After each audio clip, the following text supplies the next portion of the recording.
Under the bus Sure. right under the Wait. get-go. So, All right, let's go. Let's do this. hello, people watching. I'm Alex O'Neill. I have Brandt Ranj with me. I'm still here. Yes. We've settled on Waffles versus Pancakes. Greatest title of all time.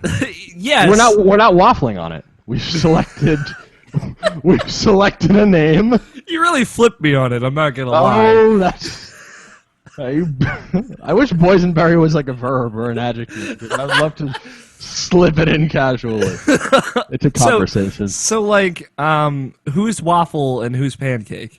No, I think that pancakes versus waffles. First of all, I'm French toast. If we're really going to go in the pantheon of breakfast foods, I'd be a French toast. But I think pancakes versus waffles is just a non sequitur name. It's like one of my favorite comic strips is Rhymes with Orange. It's just like it's like a funny. It's something people remember. So I don't think that either of us are waffle or pancake. Which, by the way, if we ever robbed a bank, those would be our code names. Yeah, waffler and pancake. Yeah, that's the Breakfast Bandits is what we'd be called. We'd be going around diners and IHOPs everywhere and just dining and dashing. We have like a waffle iron shaped weaponry and then a spatula that has a gun on it or something. Yeah, it's definitely the outtake props from Austin Powers films would be our arsenal. Would be really, really great. And like the mojo, we would just be—it's like jelly to put on the top. Yeah, exactly. We'd have our equipment guy would be like Blintz or Crepe or something like that, and we'd call him up every once in a while. Blintz or Crepe. I like the idea of like our tech guy is Crepe, and we just hang out with him sometimes. Yeah, exactly. There would be a lot of breakfast-related puns if things like messed up. It'd be like, oh, you really, man, it creped out, like, ba-dunch. It's like it's the 1960s Batman cartoon or live action where like there's the pow. It's like boysenberry, raspberry, chocolate sauce, whipped cream. These are the title cards. I like the Breakfast Bandits a little too much. That's a good episode title. So all right, Alex, you have a topic. I don't know what it is. Tell me, so what are we going to talk about? We're definitely going to talk about video games. I think we're still sticking with that as far as breakfast phenomena go. So. This past week, last week, 2 adventure games came out. So I thought, hey, let's talk about adventure games. And I don't know where you are with adventure games in general, but Grim Fandango Remastered came out, and Life is Strange Episode 1 came out. Now, I haven't played Grim Fandango, but I have played Life is Strange, so I can kind of chime in on that. But let's get right into it. Brandt, have you ever even played an adventure game? Well, Alex, I think you might be drinking the boysenberry, because if you remember back to the first time we ever spoke, which was the hilarious top 10 games of 2014 list, where I was ill-prepared in virtually every annal. Yep. I cited Broken Age as the first episode as one of them. And I guess that was the first adventure game that I've really that I've ever really completed. But as a kid, I did mess around with Myst a little bit. Yes. I think there may have been an adventure game, in the Carmen Sandiego universe. I think one of those was an adventure game. I played that. So there's a big gap. There's games that I really kind of put a little bit of time into as a kid, because adventure games they're fairly tough. Like, you have to understand contexts, and it's not as forgiving as Mario, where you like fall in a pit and then you're back and you can see your objective. Instead, you have to figure some shit out. You have to figure some shit out, or if it's something like classic Sierra, like King's Quest, if you fuck something up in the beginning of the game, you might just be fucked. Later on. And the game won't exactly tell you. I was definitely big on adventure games when I was younger. I played them with my brother, he played pretty much every LucasArts adventure game, and I would just sit in and hang out with him while he did, and we would try and figure it out together. But Day of the Tentacle is still my all-time favorite, so when they announced it's getting remastered, I lost my mind just a little bit for a brief moment. I'm very excited for that. I think that's kind of like the pinnacle of humor meets mechanics as far as adventure games go, and it's just been so long since I played it. I'm excited to go back to it. But I played almost every LucasArts adventure game from way back when. I played Sam Max, Indiana Jones, and Atlantis, or whatever the title was. Stuff like that. Monkey Island 1, 2, and 3. So I don't know if you have partaked in any of like the Telltale adventure stuff? Oh, or... yes, I have done that. Actually, it's interesting. Excuse me. I'm glad I have no nostalgia for them, but I'm glad they're coming back because I know it's like it's like finding a genre of music or film that's been around for a long while and you weren't aware of it, and now there's this breadth of stuff that you find interesting at this point in your life, and you can explore it as opposed to. I think my nostalgia genre is probably 3D platformers. So your Mario 64s, your Banjo Kazooies, or whatever. So my heart was there, but I'm excited now as more somebody who's more cognizant of like, okay, let me write some stuff down. This person I'll probably have to refer to back to, and actually in LucasArts games or into those games in the mid-90s, there are a whole bunch of references that you may not have gotten as a kid, and then you go back and play them. Like Grim Fandango has that film noir. That's the whole entire motif of the game, and so understanding that I think will enhance the experience of actually playing through the things. Mm-hmm. Yeah, no, and there's like a lot of little stuff like that, and I feel like it's so weird to compare the two eras of adventure games because the Sierra Lucas era is so unique. I feel like it was different than anything else that was coming out at the time. It was super prolific in that there were so many of both of those like developers pumping out adventure games at the same time over the course of like 8 years. And it was something exclusive to PC when consoles were kind of getting big, and that was becoming something that a lot of people were being able to approach video games from. So like that was such a weird era for them. And now like, flash forward 20 years or whatever, Telltale is brought the adventure games back in a weird way, but I don't know. They did Sam Max and like Jurassic Park and Back to the Future. And now they're doing Game of Thrones, Walking Dead, and Tales from the Borderlands. They all feel so samey. I don't know if you've played many of them, but I played The Wolf Among Us and Walking Dead seasons 1 and 2. I played a little bit of Back to the Future, and they're all very similar. And I think they're kind of falling into a similar rut that classic adventure games fell into, where like it was basically the same thing with different style and humor, just kind of repurposed. And it's brought up some worrying issues. That is until I played Life is Strange. But what do you think about it?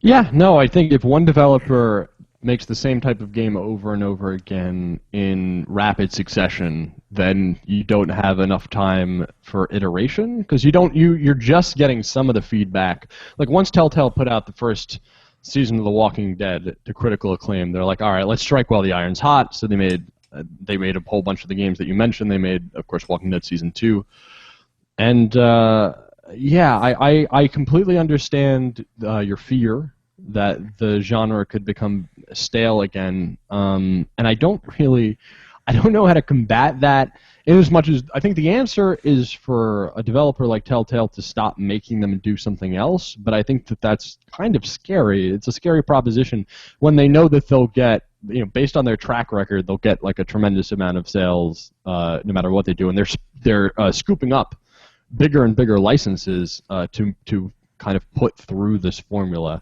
But yeah, I think that this can only go on kind of for so long. Yeah, and it's odd because then Don't Nod Entertainment just put out Life is Strange, which I don't know if you had any interest in at all. I want to play it. That's my interest level right now. I was like tentatively excited about it. I'm like, oh, this looks like something I would enjoy. It's an adventure game. It's got this cool Prince of Persia-esque mechanic. And it's about teenage drama, which is something I have a deep love and care for. How many times have you watched the Kim Possible movie, A Stitch in Time? It's probably a bunch. More times than I'm willing to admit on this. Waffles vs. Pancakes. That time that Ranj decided to actually go for it with Kim on the prom dance floor. I'm just saying. There was a lot of drama there. It was a powerful moment. I'm just gonna put it out there. It's the moment that the friend zone thing was shattered. I think it was a cultural moment for friends everywhere. We're all friends. For friends in the zone, if you know what I'm saying. Yeah, the R zone. The Toys R Us R zone. Yeah. Is that the same zone where your Ramblin' title also came from? No, that was Greg Miller of IGN he anointed me as Brandt Ramblin' Ranch. I adore that. You give that man a cookie or something. Yeah, I love the guy. I'll hopefully get to see him a little bit at PAX East. But this has been a digression. So life is strange. Life is Strange drama is awesome because it is so different than what Telltale is doing, while also being kind of the same thing. But like I recently reviewed it, and if you're watching this, you should go read that review at irrationalpassions.com. I really liked it. I understand that it's probably not something for everybody, but I also think that everybody should give it a shot because I think it does something with adventure games that Telltale has just kind of been too afraid to do, which is like really, like, I don't know, it commits in a way to itself that I is so endearing and so charming that it just totally captured my heart. It plays like a third person shooter in that, behind the back, you have camera controls on the right stick, moving around with the left stick. So it automatically plays better than the Telltale games, which have gotten kind of frustratingly slow with their fixed camera positions, and the character always seems like he's moving way too slow. And taking that, it's just like one little thing that they've done. It's pretty much the same idea of like, just mapping dialogue options to the face buttons. But you're walking around, you're hearing internal commentary. There's no combat. You don't have to worry about some stupid combat scene that just doesn't play well, and that's why it's frustrating. You can't get past it. It's nothing like that. It's just. And the time mechanic also allows you to kind of play with the mechanics of the game. Like every dialogue option, you can just roll back time and see what the other option was and just pick whichever one you like. And it only sticks after you leave the area, which seems like, this is kind of like minimizing the decision process of adventure games, and it's going to like minimize the consequences. But I don't know, it feels like just a forgiving mechanic that makes sense for the game because they justify the time mechanic in this weird team drama way. It's super smart how it subverts and outmaneuvers Telltale's games, but it basically does the same thing, and that's why I think it's really important. It's really awesome. So they have, with one little thing, breathed life into this genre that I've been worried is going to get old again. That's why you should play it, Brandt. Yeah, you need. I really do. It's been cropping up on my my news feed a whole bunch on Facebook and Twitter, and yeah, it seems like a pretty interesting game that people seem to be maybe a little bit surprised. It seems like a lot of people are coming at it from your perspective, where they were tentatively interested in it, and then they gave it a shot, and now they're very, very pleased with it. That seems to be the general response, which I think that's like a testament. That's good. There was a test was put forth, by the developer. They managed to catch a bunch of people's attention, and then the game ended up being worth their while. Is this episodic? Yes, this is episodic. So it looks like they're planning on releasing an episode every 6 weeks. Can I make a slight diversion in terms of episodic content? Oh, please. We're gonna make a sidestep. We came to the fork in the Mario Party board, and like we could. I hit L or whatever, and now I zoomed out, and I want to take us down the left path. I think it might take us to a star. Resident Evil Revelations 2 is being released episodically. I don't know if you played the first one, but I had a whole heck of a lot of fun with it, especially because it was one of the first 3DS games that I was like, yes. This really is like a good game for this console or handheld, whatever, this video game platform that I really like. But there was, it has a lot of dry spells. Yeah. But so Resident Evil Revelations 2 is being released episodically, one episode a week. How you feel about that? It seems weird to me. It seems like totally unnecessary. For the most part, it's awesome. Like, yes, I actually have a schedule and a date for each of these episodes, so I don't have to fucking stress about whenever the second episode of The Wolf Among Us is going to come out, which was 4 months. But I don't know, like, why make it episodic if you're just going to put them out one right after the other? There has to be some kind of logic behind that, right? Maybe to like draw out the experience of the game, keep people talking about it for longer, maybe pick up more people as the momentum builds up. But Maybe they realized that you could only play a Resident Evil game for so long, and then you had to That's take a little obviously break. the right answer here. And then you could play one chapter at a time, and people you don't get burnt out on it. But I think it might be an interesting it might be interesting from an economic perspective, because I think that they're selling each episode for like $10 or something like that, but you could buy the season pass for $35 or some such shit. And so they might be thinking like, well, and I think you get extras with the $35 with the you get 2 extra episodes, right, that you can buy separately, but you get them for free with the season pass or something.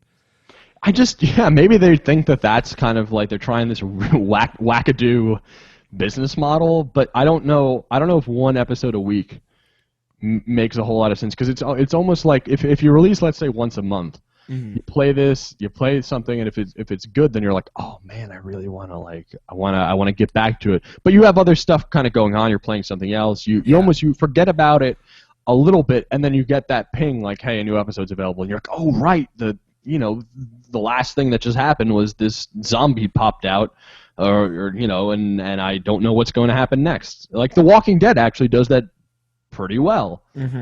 Yeah, no, it does. I think a big benefit is it lets you ruminate on what you've done, especially like with adventure games. That's why I think. Thank God it's in Resident Evil, a series that's well known for their down to earth plots and.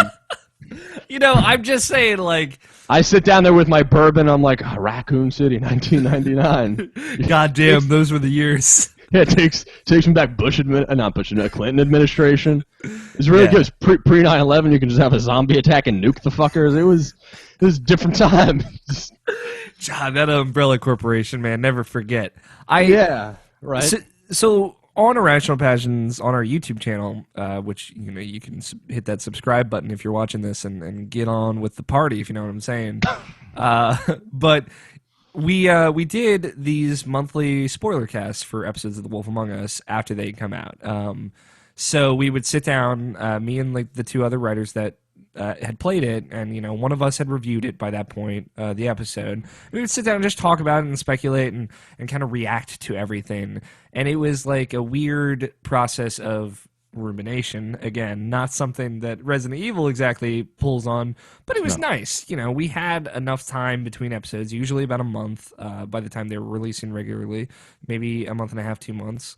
And it would give us time to sort it out and think about it. And that process, I don't know, it made each episode and the anticipation for it that much better, because it allowed for some time for some build up, for some anticipation. The anticipation is always better than the result, right? Which is that pervasive philosophy out there. But when you order a stack of pancakes at your local diner, you're like, nice a short stack of chocolate chip, and you're just thinking about it, and then it comes over and like they're all different sizes.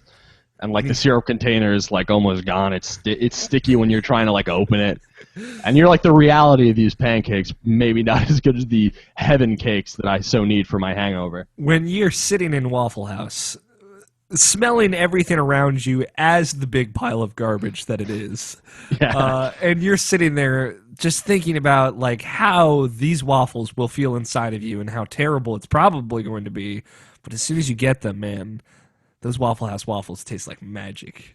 And Waffle House is so greasy that you shouldn't go there before or you shouldn't go there after you take a shower. You should go there before you take a shower, because you're gonna have to you're gonna have to take a mid-shower in the sink in the gas station bathroom that is Waffle House. So because there's like a haze of just.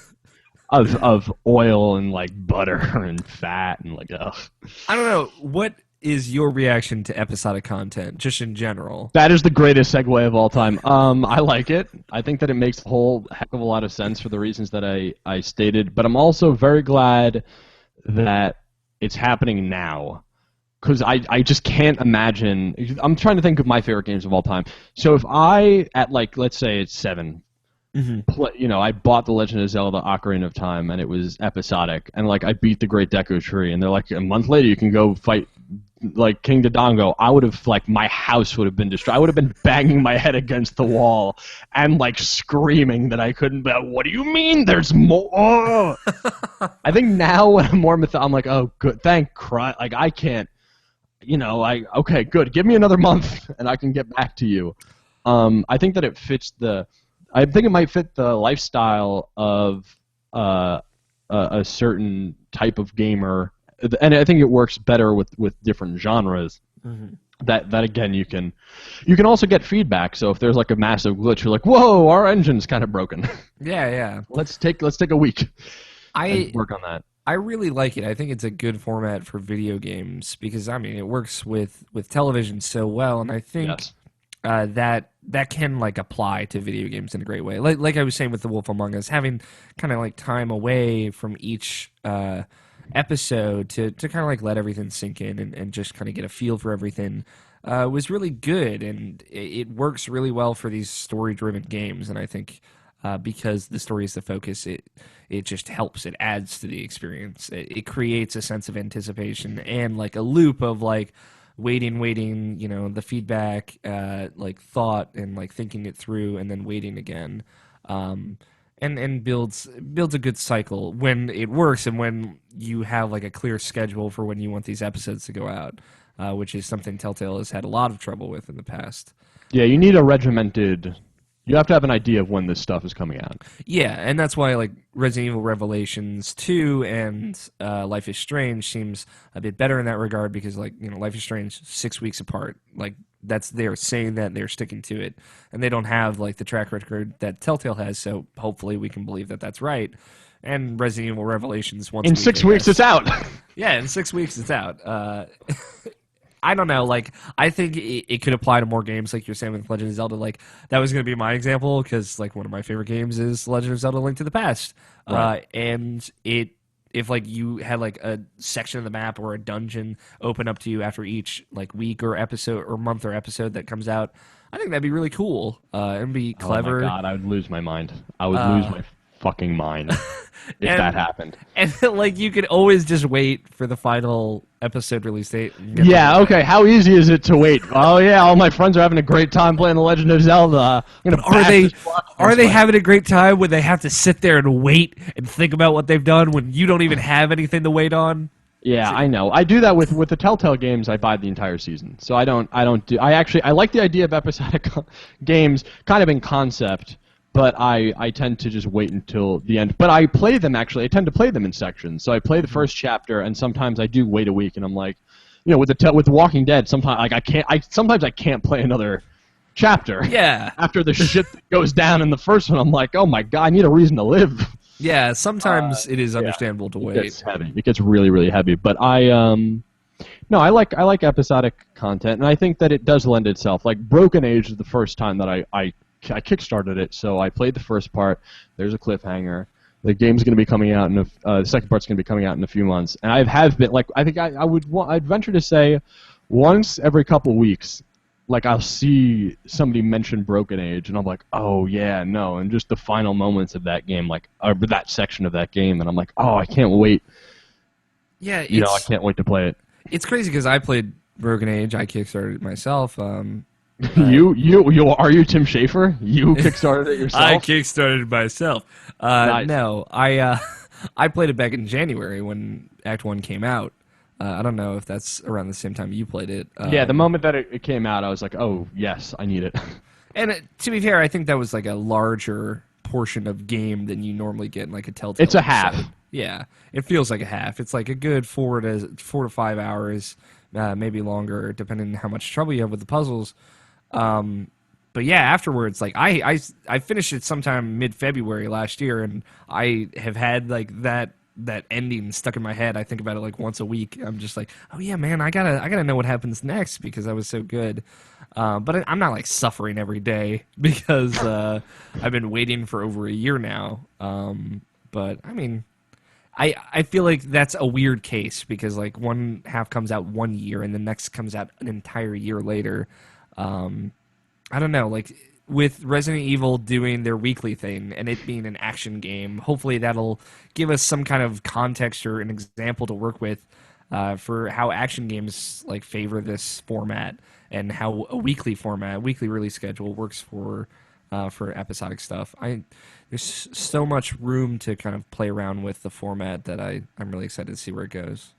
Yeah, no, I think that we're still in the early days of this type of distribution. And so I think that there are a bunch of kinks that have to be worked out. And I think, I agree with you. Different periods of time between chapters for different genres might make a lot more sense. Like you might be able to, beat an action segment like Revelations in a week. In like let's say you finish it in like 2 days, and then you want to kind of continue on with it, and then you wait a few days, and oh man, here's another little bit and another little bit and another little bit. Whereas with an adventure game, maybe it'll take you a little bit longer. Maybe it's a larger chunk. Maybe there's more to ruminate on. You got. I think once a month would be kind of cool. Yeah, I agree. I think that's the happy medium. Like for example, like The Last of Us. I'm looking at my signed Last of Us art book. That's what my camera is sitting on. Nice. Hashtag humble brag. And I'm just thinking about like that game. I think would favor an episodic format really well. Like split that into 4 parts. Yes. Not necessarily each season because summer is obviously much longer than the rest of the game. But split into 4 parts and just like exactly the story points where you could end each part, and it would be amazing. Like it would be fantastic. And put them a month apart. I think that would work super well for that game. But again, that game is so stressful. Yeah, it is. And maybe taking breaks from it would help just like impact its power and its weight. But like again, that's something that would need a very stringent like release schedule. And it doesn't have to be a game with choices where they're like, well, now we're going to look at everybody's choices and factor that into the development of the next episode. Like, you don't really have to fucking do that. Telltale says they do, but I still don't think they do at all. Because, I don't know. Like, that seems so unnecessary. Just make a game, have choices in it, I guess, but, like, have it all laid out, and then just put out the episodes. I saw, as you were saying that, I saw, like a flashback to you as a kid writing that in a letter and sending that to them. It's just like, here's what you do. You conceptualize the game. You have a strict release schedule, like signed Alex. Yeah, just fucking do it. It's not that hard. Video game development. I know everything about it. 3D modeling. See how much I know? No, nothing. Actually, nothing. I think that wraps us up well. Yeah, but actually, bring us out. I have something to talk about at the end, but yeah, tell people where we could find each other on Twitter or whatever. So I am Alex O'Neill at Alfighter27 on Twitter. If you'd missed that, Brandt, my lovely co-host here, Brandt Ranj at Branj on Twitter. That's right, and that's RANJ. I think it's worth establishing that. Yeah, BRANJ. But here, I'm going to look right at the camera here, folks. We've had some laughs. We've had a great time. But now I think it's time to talk about something important. Breakfast is the most important meal of the day. So I hope when you get up you grab yourself an English muffin or an orange or some applesauce or whatever is available in your local grocery store, and you eat it up and have the energy to make it through your classes and your workday. Yeah, just never forget. Even a simple slice of toast can help you make it through the day. It's true. Till next time. Till next time. Thanks for watching, guys. Don't forget to subscribe to our YouTube channel and check out all that awesome good stuff. Wait. You have a YouTube show. Don't you want to put that? Misdiagnosis. MISS diagnosis. You should. I spelt the small word for you. There you go. And I left you on your own for the big one. Search for that on YouTube. Something will come up, and I think there'll be a lot of yucks involved. Yeah, and especially Irrational Passions. Check that out as well. Right. We're going to keep doing this, I think. That's the tentative goal. Right. So thanks for watching, guys. And they'll be released. Our episodes will be released episodically. once a week. You can watch Brandt Ramblin' Ranj another time, another day, another place, another week, I guess. Yes, so see you guys later.